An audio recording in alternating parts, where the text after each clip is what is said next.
राधा कृष्ण का दिव्य प्रेम, वृंदावन की पावन धरती, जहाँ हर कण में प्रेम बसा था, जहाँ यमुना की लहरें भी जैसे मधुर संगीत गाती थीं।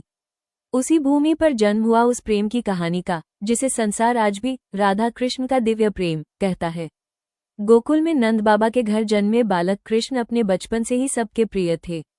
उनकी मुस्कान में जादू था, उनकी बांसुरी में ऐसा आकर्षण कि पेड़ पौधे, पशु पक्षी और मनुष्य सब उनके सुरों में खो जाते। वहीं दूसरी ओर बरसाना में जन्मी राधा, सौंदर्य और प्रेम की मूर्ति। जब पहली बार राधा ने कृष्ण को देखा तो जैसे समय ठहर गया, और जब कृष्ण की नज़र राधा से मिली तो दोनों के बीच एक ऐसा बंधन बन गया जो शब्दों से परे था। धीरे धीरे वृंदावन उनकी लीलाओं का साक्षी बनने लगा। कृष्ण अपनी बांसुरी बजाते और राधा उस मधुर धुन में खो जाती। एक दिन की बात है, यमुना किनारे रास लीला हो रही थी।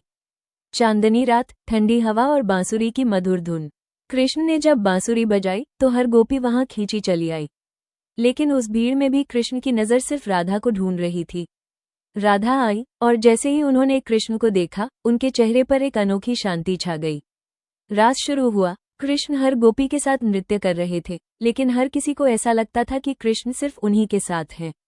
यही तो था उनका दिव्य रूप। लेकिन राधा के मन में एक प्रश्न उठा, क्या कृष्ण सच में सिर्फ मेरे हैं? कृष्ण ने मुस्कुराकर राधा का हाथ थामा और उन्हें एकांत में ले गए। राधे, कृष्ण बोले, तुम और मैं अलग कहाँ हैं? तुम मेरा हृदय हो और मैं तुम्हारी आत्मा। हमारा प्रेम शरीर से नहीं, आत्मा से जुड़ा है। राधा की आंखों में आंसू आ गए, खुशी के आंसू। उन्हें समझ आ गया कि यह प्रेम साधारण नहीं, बल्कि अनंत और अमर है।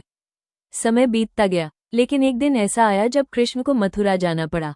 कंस का वध करना था, धर्म की रक्षा करनी थी। जब ये खबर राधा को मिली, उनका हृदय टूट गया। उन्होंने कृष्ण से कहा, क्या तुम हमें छोड़कर चले जाओगे?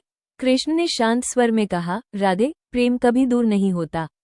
मैं जहां भी रहूं, तुम मेरे साथ रहोगी। हमारा मिलन शरीर से नहीं, आत्मा से है। कृष्ण मथुरा चले गए। वृंदावन सूना हो गया। बांसुरी की धुन थम गई, यमुना की लहरें भी जैसे उदास हो गई। राधा हर दिन उसी स्थान पर जाती जहां वे कृष्ण के साथ समय बिताती थीं।